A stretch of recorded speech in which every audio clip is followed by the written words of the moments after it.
Well, good morning. Good to see you here this Sunday school hour. If you would, take your hymn book if you need it. Hymn number 812, Victory in Jesus. Let's all stand as we sing. We'll sing that first verse and chorus. Hymn number 812, Victory in Jesus. Sing it out this morning. I heard an old story, how a Savior came from glory, how he gave his life on Calvary to save a wretch like me. I heard about his groaning, of his precious blood's atoning. Then I repented of my sins and won the victory. Oh, victory in Jesus, my Savior forever. He sought me and bought me with his redeeming blood. He loved me ere I knew him, and all my love is to him. He plunged me to victory beneath a cleansing flood. Amen. Let's go ahead and pray. Father, we thank you for this day. Thank you for loving us. Thank you for those that are here. Lord, we thank you for the exciting week of Vacation Bible School coming up. Lord, I pray that you'll use Brother Hips in a great way this morning and tonight with the children and the rest of this week. And I pray that you'll speak to our hearts. In Jesus' name I pray. Amen. All right, you may be seated. Just wanted to give you a quick word about Vacation Bible School. We are excited about this year, and this is a Vacation Bible School different than anyone that we have done before because everyone is invited. Starts tomorrow night, go Monday, Tuesday, and Wednesday from 7 to 8 o'clock right here in the auditorium, and everyone is invited. Like I said, it's going to be for moms and dads, everybody, and you're going to have a blast. We're going to have Brother Hips with us doing some magic tricks, and he does tell all the kids that there's no such thing as magic, but he's got some exciting things. We saw some of them yesterday during our children's ministry classes, and they are awesome. You don't want to miss it. And in just a minute, Pastor's going to introduce Brother Hips. But I did want to say Brother Hips is the one who, when I was a teenager, after I got saved through the bus ministry, someone invited me to go to a children's ministry conference. And I went there, and I saw all the things that Brother Hips did. And through that, and the Lord working in other people in my life, the Lord just directed me to work with children. And he just left a powerful influence on my life, and I appreciate him and all that he does for the Lord. You know, that's a fancy way of saying, Brother Hips, that you're old. Because he said when he was a child, okay? Yeah, you know, that's the way he said. That's a tactful way of putting that in there, okay? Once again, we're excited about the fact that you are here. Looking forward, by the way, to a great week. You've heard that before. But I would hope there again that you will make plans, if at all possible, to be a part of Vacation Bible School. What an opportunity even for adults. Let me just remind you there again about tonight. We technically say Vacation Bible School starts tomorrow night at 7, but Brother Hips will be taking this evening the children as well over to the other building or upstairs. And there'll be a Vacation Bible School or children's class up there tonight for them. So make sure there again you invite your children, your grandchildren to be a part of the service tonight. Dr. Larry Hips there again has spent just about all of his adult life doing what he's doing now in God's service, over 40 years or so. And during that time period, God used him in a special way. There again, he not only has reached Brother Cobb, but he's reached others as well that are in full-time Christian service. You can't do what you do for over 40 years without having your heart in it.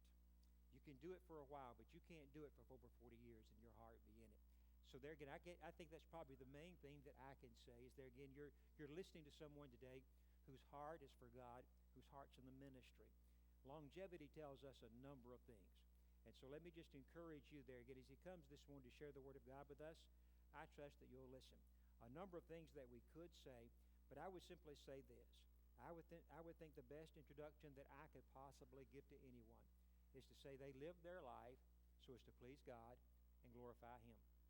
And their life's motto is to God be the glory for the great things He's done. You listen as Dr. Larry Hips comes, brother. Thank you for being with us today. God bless you. Thank you, Pastor. Well, I'm excited about being here. Of course, speakers are always excited wherever they are. You know, nobody gets up and says, "Man, I really didn't want to show up here," but I am. man, it's been such a blessing to be with Brother Robert. He has all of the stuff that I've got done so planned out and did so well. And we had a good day yesterday, and I thought we did, and just had a lot of fun with all of your children's folks. And I'm hoping that you can be here for some of our Bible school. If you've got kids or grandkids, I really want to encourage you to come. One of the best ways to encourage your kids is to be a part of what they do. Now, I know you go to baseball games and all that kind of stuff, but let me invite you to Vacation Bible School. And if you're here, we may let you do some things with the kids as well, and I think it'll mean a lot to them as well as something you'll enjoy. Well, turn in your Bibles to Matthew chapter 18. Matthew chapter 18. Pastor talked about I've been working with kids for a long time. I had no intention whatsoever to do that. I was called to preach when I was 17. I grew up in Huntsville, Alabama at a little church out in the country called Flint River Baptist Church. And they've relocated now, and they're out on the highway, and they're a pretty good-sized church. But back then, it was a little church with 100 folks on a good Sunday. And we got a new pastor, and he really had a heart for reaching people for Christ. And so one of the first things he did was want to start a bus ministry. Now, this is a family church. Now, you probably know what a family church is. I get up north, they don't know what you're talking about. But down in the south, there's a lot of family churches, especially in rural areas, where a family gets together and starts a church. In fact, when my family joined this church, my family and the pastor's family were the only two families that weren't kin to each other somehow in this church. They were a 100-year-old church with 100 folks, all kin to each other, and they pretty much liked it like that. And so when he wanted to start a bus ministry, this was a big deal because this little church had never done anything like that. But somehow he convinced them to vote to buy a bus. They bought a bus, and it sounded like the kind of ministry I'd like to be a part of. So we mapped out our route. Now here, back in Houston where I live, and here, you can run anywhere and get back to the church. In the country, you run down this road, back up this road, back up this road, back to the church. So we mapped out where our bus was going to go. And that Saturday, there were 7 of us, counting the pastor and his wife. And we visited all the little trailer parks and all the subdivisions and all the houses on that route.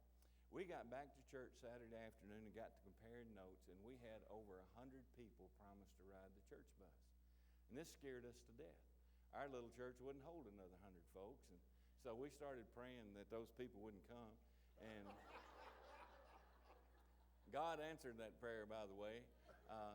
We didn't know people lied to you on Saturday. We had never done this before. We thought if they said they were coming, they were actually going to come. And we picked up, I think it was like 22 on the bus, and that was an exciting time for that little church. The first time in their 100-year history, they were reaching out beyond the walls of that church. And we picked up 5 kids at the same house. Their last name was Jackson, and we called them the Jackson 5. And they had been to the movie theater, but they'd never been to church. And so after Sunday school, we brought them all in the auditorium. Our auditorium was set up like yours, but about half the size. And we put them all on the first and second row there. And right in the middle of our pastor's sermon, Jack Jackson, he had a twin sister named Jill, and he decided he was going to check out the choir loft. He ran up beside our pastor, ran through the little swinging door at the choir loft, ran across the front row of the choir, and out the other door. Dickie Lanford, one of our bus workers, figured he better try to catch him. And so he took off up there, and he ran down the front row of the choir, and our pastor just stopped and watching this like everybody else. And Jack came running up here beside him, jumped on the Lord's Supper table, did a little flip thing, and ran back to his seat. And our pastor said, and he was a great man of wisdom and discernment, he said, you know, we need to start a children's church for all these kids that we're picking up. And after church, he called me and said, Larry, you're the only fellow around here who acts like he can preach. Would you like to do our children's church? Now, if you're in the ministry and if you've ever been a kid preacher, this meant I was going to get to preach every week. And when you're a kid preacher, it don't matter who it is, you're getting to preach. And so I said, man, don't even think about asking anybody else. Let me do it. So we didn't know the first thing about junior church or any of that. So we went down to what was then the Baptist bookstore. It's now Lifeway, I think. But we went and we finally found a book on children's ministry. Now, there wasn't much stuff back then. Now you go there and there's a whole section. But back then there wasn't much. And so we looked through it and it said, let the kids take up the offering in the children's church. So with all the drive-in kids and everybody, we had maybe 40 kids down in the little basement of that church, which maybe was about the size of this. And we had got Doug, Jack's brother, to take up the offering. And he's passing the offering plate. He got to the back of the basement of that church. That was more money he had seen in one time in his whole life. He took out running through the back of the church with the offering plate. My brother Benny, who's now a pastor up in Tennessee, ran him down, took his belt off, and whipped him out in the middle of the cotton field. We didn't know you wasn't supposed to whip kids back then. And so, and that's how I got started in children's ministry. Like I said, I had no intention of ever being in it as long as I have. But I just found that was God's spot for me. That was just where I needed to be. And God has allowed me to be in some of the biggest bus ministries in the country and allowed me to come and share with folks all over the country. And I just am glad that that's the place God has given me.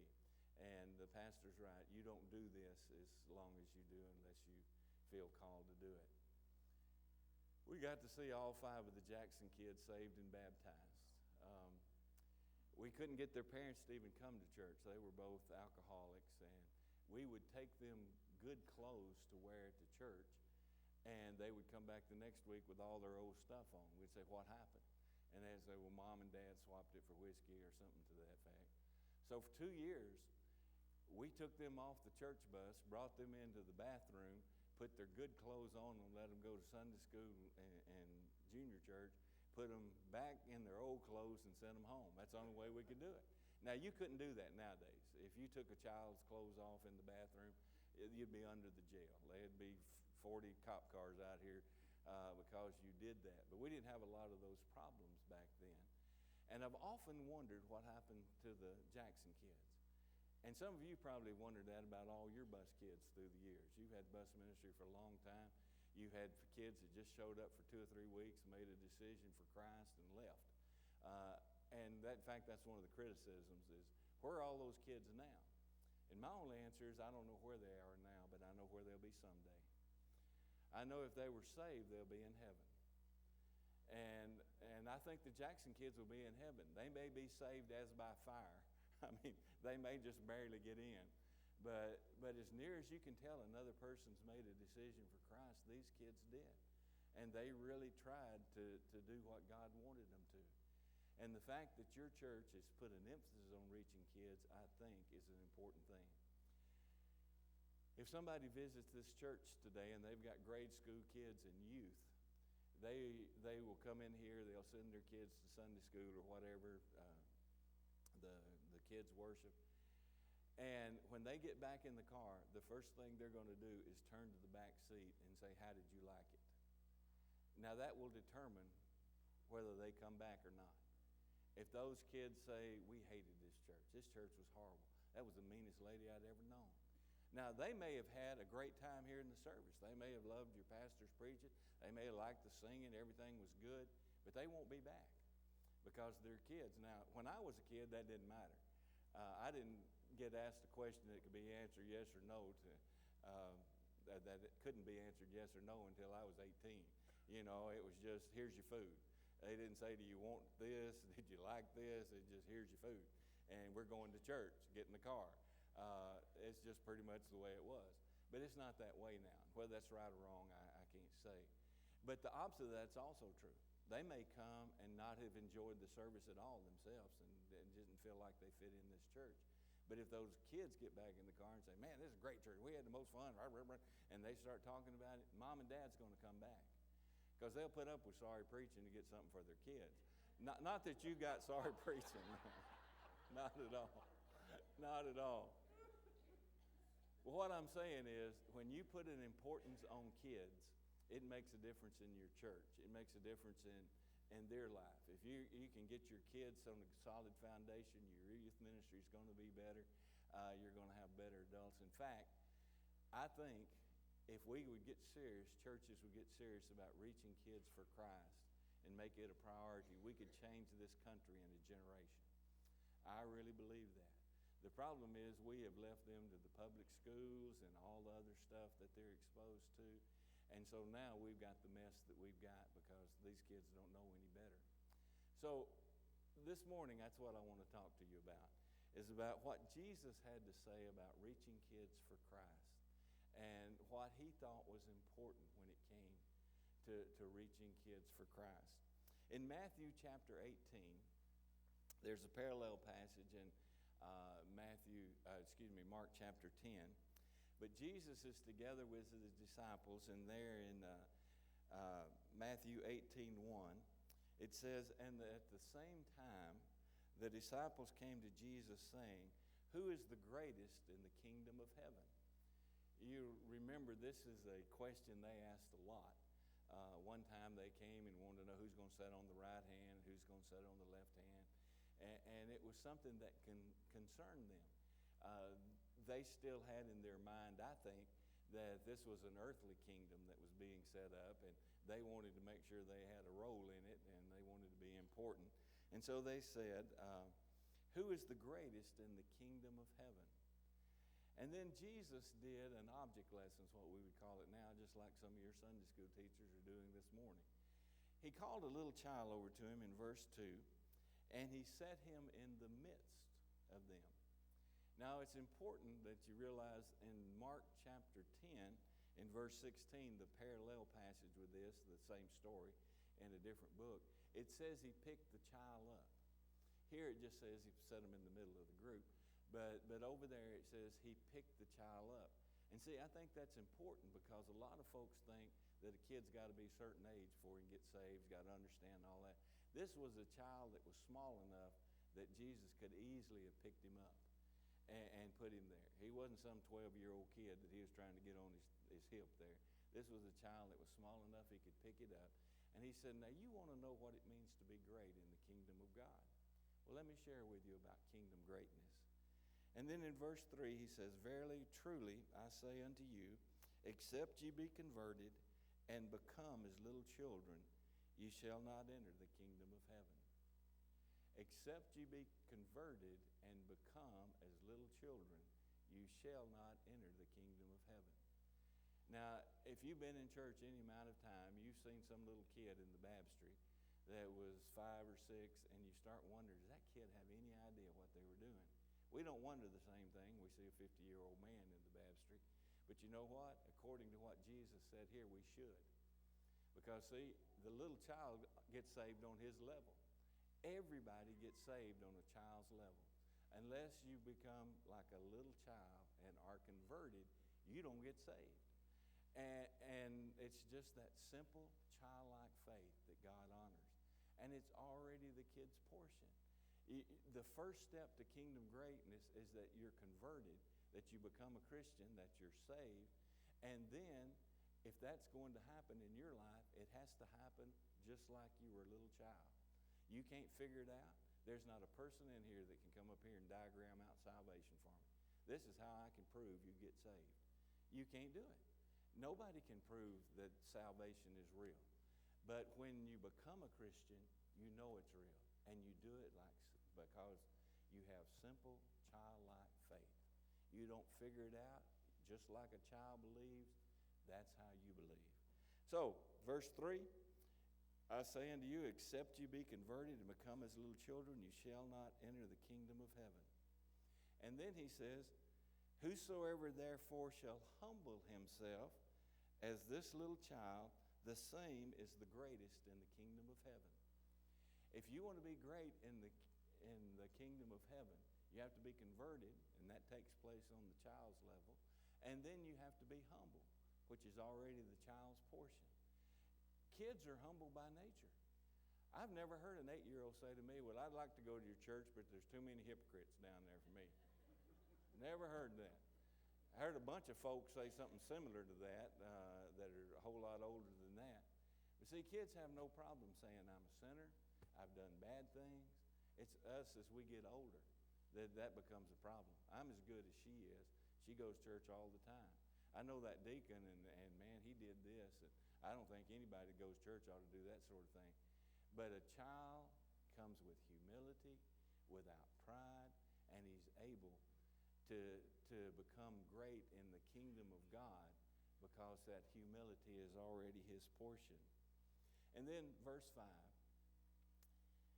And whosoever shall receive one such little child in my name receiveth me.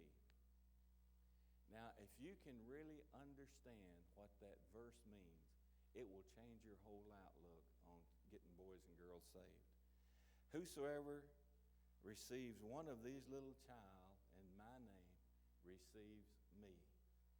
What that means is when this bus comes in out here and those kids come running across the parking lot, you have said to Jesus, you are welcome here, because we're receiving these kids in Jesus' name. To receive a child is to receive Jesus, and if that's true, then to reject a child is to reject Jesus. If you're one of those churches, and you're not, thank God, that are worried about what's going to happen to the church, they bring all these kids in and all that kind of stuff, we're going to have these parents and all that stuff that people come up with, you have said to Jesus, you're not welcome here. Because Jesus said right here, to receive a child is just like you receive him. And if you want folks to know we like Jesus in our church, you get a bunch of kids. Because to receive a child is to receive Jesus. And then, down in verse 6, he starts a passage of Scripture that's some of the harshest words in all the Bible.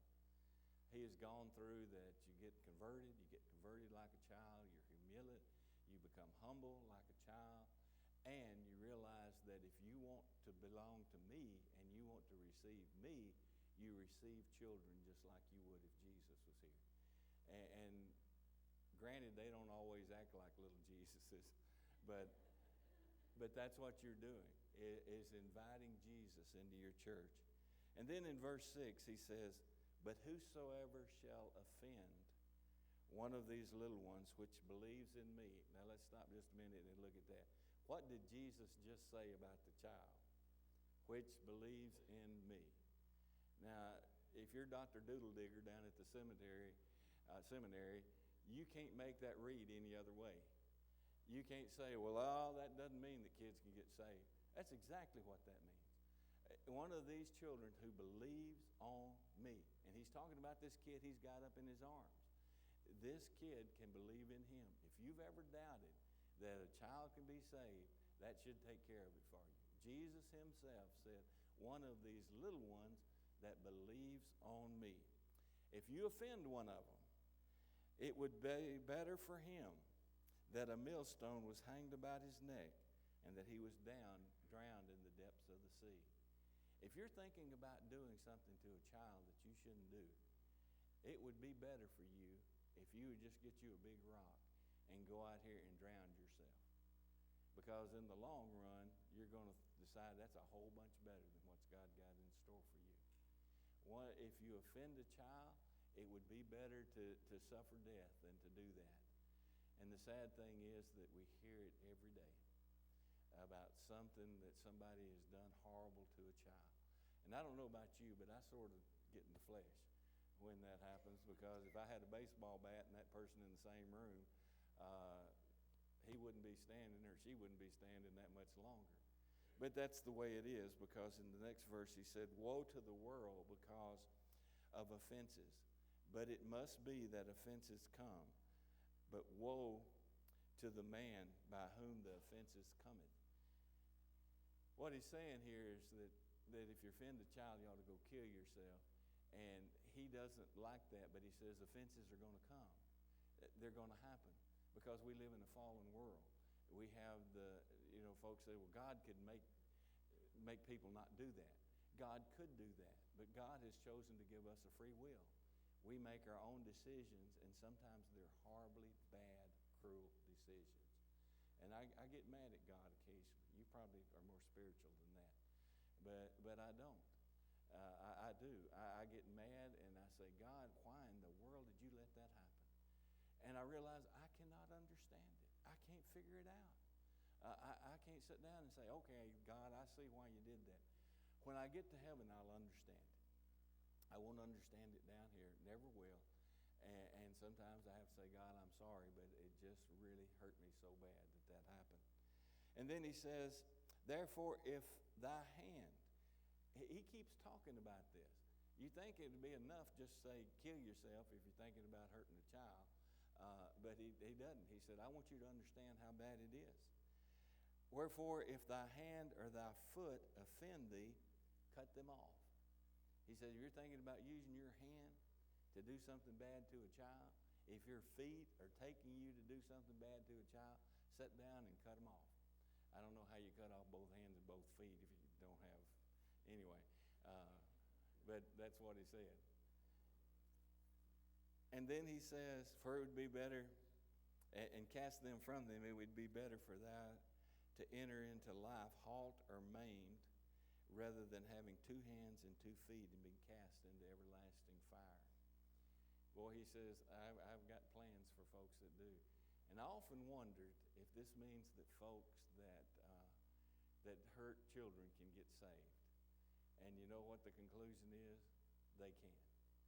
Anybody can get saved that does what you have to do to get saved. If you realize what you've done. And that makes me mad too. Like I said, you're probably more spiritual than I am. But if I was God, I'd say, tough, man, you blew it. But God doesn't operate like that. God's a God of love and forgiveness and grace. And that doesn't mean sin doesn't have consequences. Of course it does. But just because we're forgiven doesn't mean sometimes we have a price to pay. And it's my prayer that anybody that hurts a child has a price to pay. And then he goes on and says, if thy eye offend thee, he's covering everything. If you're looking at a child, thinking about hurting that child or doing something bad to that child, take your eyeball, pick it out, and throw it away. That would be better than what God has in store for you to enter into hell with 2 eyes. God puts such importance on children that he says these things. And we need to understand, it's not just people that physically abuse a child in some way. There's some kids that came in on this bus this morning, and their self-worth is not any better than the carpet on this floor. They feel like they're worth absolutely nothing. They have been told all of their life that they have no value, that they were a mistake, that they're going to be in jail, and everything else that people can say to a child. And that's just as abusive and offensive as what Jesus is talking about here. One of the things you can do as a church is say, hey, there is a better way to live. It's a superior way to live, and that's through Jesus Christ. Because to him, you are worth everything in the world. Because of him, he left heaven to come here and die for you. Now, he did it for everybody, but he did it for you. And when you realize how valuable you are to God, it'll make you understand that God has a plan and a purpose for your life, and it's not to be a doormat because somebody tells you you're no good. And as a church, that's part of our mission, to tell them that because we can become Christians, it means that God loves us so much and put such value on us that his son died so that we could be forgiven and our sins could be taken away. Then in verse 10, he says, let me tell you just how important it is. I told you about cutting your hand off and killing yourself and plucking your eyes out. But in verse 10, he says, take heed that ye despise. That word despise means to look down on. He said, not just offend them, not just hit them, not just do horrible things to them. Don't even despise them. Don't even look down on them. Take heed that ye despise not one of these little ones. He's still talking about the kids. For I say unto you that in heaven their angels do always behold the face of my Father which is in heaven. Let me tell you what I think that means. I think that their angels do always behold the face of our Father. It's what we would call a guardian angel, as near as we can figure it out. That God says, okay, angel, your job is to take care of Sally here. And I want you to look at me all the time. I don't want you looking off somewhere else. Behold, their angels do always behold the face of their Father. I don't want you looking off somewhere else. I want you watching me. And I think it's that intense. I think that the angel is saying, okay, God, she's going to fall off here. She's going to break her neck. You want me to stop it? You want me to let it happen? And that's both a comfort and a burden to me. It's a comfort to me to know that my kids and grandkids are being watched by an angel that's intent on making sure they're okay. But it also bothers me because if something bad happens, it means God had to allow it. And see, I already told you the struggle I have with somebody hurting kids. I have trouble with that too because I don't want God to allow things to happen bad to people, especially kids. But the fact of the matter is, like I said earlier, we can't figure it out. We can't understand it. I can't even figure out algebra. I mean, how am I going to figure out how God that made the universe runs things? I can't do it. And I have to somehow come to the place where I say, God, I don't understand it. I don't necessarily like it, but I do accept it. That somehow, some way, it's part of your plan for my life. And that's part of being a Christian, is trusting God when it's almost impossible to trust Him. Trusting God when it's difficult to trust Him. But He says, these angels do always behold the face of my Father which is in heaven. And then He gives us the parable of the 100 sheep. How many, what think ye, if a man has 100 sheep and one of them be gone astray, does he not leave the 99 and goeth to the mountains and seeketh that which is gone astray? Now, the parable of the 100 sheep apply to anybody, but he's saying it within the context of this little kid he's holding up. He's saying if you got a kid that don't show up at church, you need to go find out what happened to him. If you got a kid that's starting to go astray in your family, you need to figure out what's going on because that's God's plan. You don't let one of the sheep leave the fold and not go find out what the problem is and bring him back if you can. And so then he says, and if he finds it in verse 13, I say unto you, he rejoices more of that sheep than of the 99 that went not astray. He said God gets more excited when you bring a child back to the fold and get him set on the right path than he does about all the other folks that didn't need straightening out. And I think that's because that God realizes that if a child starts out on the right path, doing the right thing, becoming a part of a church and growing up in a Christian family, and they start going astray, it's terribly hard to get them back. And some of you have struggled with that for years. You've got a child in your family, maybe a niece, nephew, or whatever, but they have gotten into sin, and you've been trying and praying for them for years, and it's hard to get them back. And I think that's why Jesus said, as soon as it happens, you go find them and get them back in as quickly as you can. And then down in verse 14, even so, it's not the will of your Father which is in heaven that one of these little ones should perish. He ends it up by saying, this little kid that I've got here that is greatest in the kingdom of heaven because he's converted and he's humble and he can receive me, and to receive him is to receive me. He can believe on me. If you want to harm him, go kill yourself so that you don't do anything bad to him. This kid can believe on me. This kid can believe on me, and it's not God's will that one kid spend eternity in hell.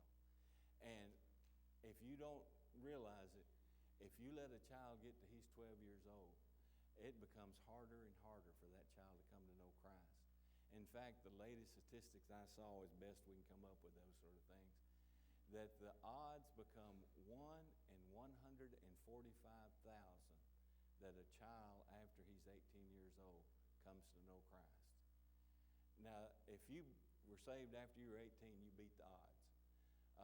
That means if there's 144,000 lost 18 years old out here, 145,000 out here in front of the church, only one of them is going to get saved by statistics before they die. And that's why we need to be busy reaching kids. They're receptive. All of these things that God had to say about them here in these verses are true, and we can do that. Let me share with you one of the stories that had a tremendous effect on my life and understanding the importance of reaching kids. It took place in Nashville, Tennessee, and this was back in the 70s when bus ministry was just getting started. I told the folks yesterday, if you're going to get killed on Sunday morning back in the 70s, you'd probably get run over by a church bus. Everybody had church buses. And there was a church, Park Avenue Baptist Church, in Nashville, Tennessee, that started a bus ministry. They were like everybody else. They didn't have a clue, but it was just what everybody did. And so they started, and they said, we need to start some kind of children's service for the kids. And so they were trying to put together what they were going to do. And again, nobody knew what to do. And so they came to one of the deacons in the church. He was very supportive of the pastor. He sung in the choir and had a great voice. And in fact, he sung specials a lot. And they came to him and said, Brother Jesse, his name was Jesse McElreath. And he said, would you lead our singing in children's church? And he said, oh, no, Pastor, I can't do that. He didn't really want to do it. He wasn't against bus ministry. He just didn't necessarily want to lead the singing for the bus kids. And so he said, well, if I did that, I'd have to miss your preaching. And, if you want to not do something for the pastor, butter him up. And so he was, no, I'd miss your preaching. I just can't hardly live without your preaching, He was laying it on thick. And he said, oh, you don't have to. He said, they're going to be through with all the singing by 20 after. You can get up here in plenty of time to hear the message. So anyway, he said, I'm going to do it. And so he goes down, and he did that for several months. He went, he led 4 or 5 songs. They all sang. He slipped out, went in back to church. Sometimes he made it in time to sing with the choir when they did the special. And so it's June, and he's down there, and he's noticing that he's the only adult that's down here with the kids. And he's not used to being the only adult down here, because all he did was just lead these 4 or 5 songs that he did and leave. And so he's not sure what's going on, and more kids are coming in. And he's looking around. He's got his head out in the hall and saying, I can't stay down here, and I can't be with all these kids, because he really didn't interact with them any except to help them to sing. And so he's out there, and he's trying to figure out what to do, and he's in the front, and he's thinking, if somebody comes by, I'll tell him to go get somebody. And a kid comes in, and he knows a kid that's in there, and these 2 kids don't like each other. And they get started, and before long, they're slugging. They're hitting, and all the kids are yelling, fight, fight, fight. You know how they do. And they're just whapping each other, and Jesse gets down there, and he get over here on this side and get over here. Where's all these people supposed to be helping me? He gets the fight stopped, and they're sitting on either side. And then at the worst possible moment, Jesse said he got a tug on his coat. He turns around, and he looks down at a little girl. He said, obviously a very poor little girl. Said her hair was supposed to be blonde, but you couldn't hardly tell. It was all matted on her head. Said she had on this old dress that was about 2 sizes too small, and this slip that was about 2 sizes too long hanging out from under it. And even though it was June and hot, she had on this heavy coat. And the coat had been torn, and all the quilting was hanging out of it. Now, Jesse's pretty upset, and so he's not thinking very well. And he says to the little girl, said, honey, why don't you get your mom to sew your coat up? That's all he could think of to say. And she looked up and said, mister, I don't have a mama. Well, man, that just got him. And he said, well, go sit down. And he starts messing with the fight kids again and looks around, and she's still there. And he says, well, honey, why don't you get your daddy to sew your coat up? And he said, mister, my daddy's been in jail all week, and it's just been me and my brother at home. And then he said that little girl with the matted down hair and that coat that's all tore up looked up at him and put her arms up like this and said, mister, would you love me a little bit? And he said he sat down on the front of the church there, and he just held her, and he loved her a little bit. And he got to thinking, this bus ministry is a good thing to go out and get these kids. Now I want you to get quiet for me just a minute. Do you hear them? They're all up and down the streets here. Mister, lady, would you love me a little bit? Would you love me a little bit? And folks, if we don't love them like God wants us to, the world's going to offer them the wrong kind of love and wreck their lives. Mister, lady, would you love me a little bit? Would you love me a little bit? And folks, for God's sake, let's love them a little bit. Let's love them a little bit.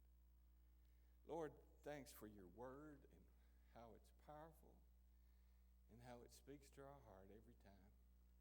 I pray now that you would bless the service that's coming up, that you would bless our Bible school, and you would bless each one of these folks. Help us to rethink reaching boys and girls for Christ and make it the priority you want it to be. And it's in Jesus' name we pray these things. Amen. And all God's people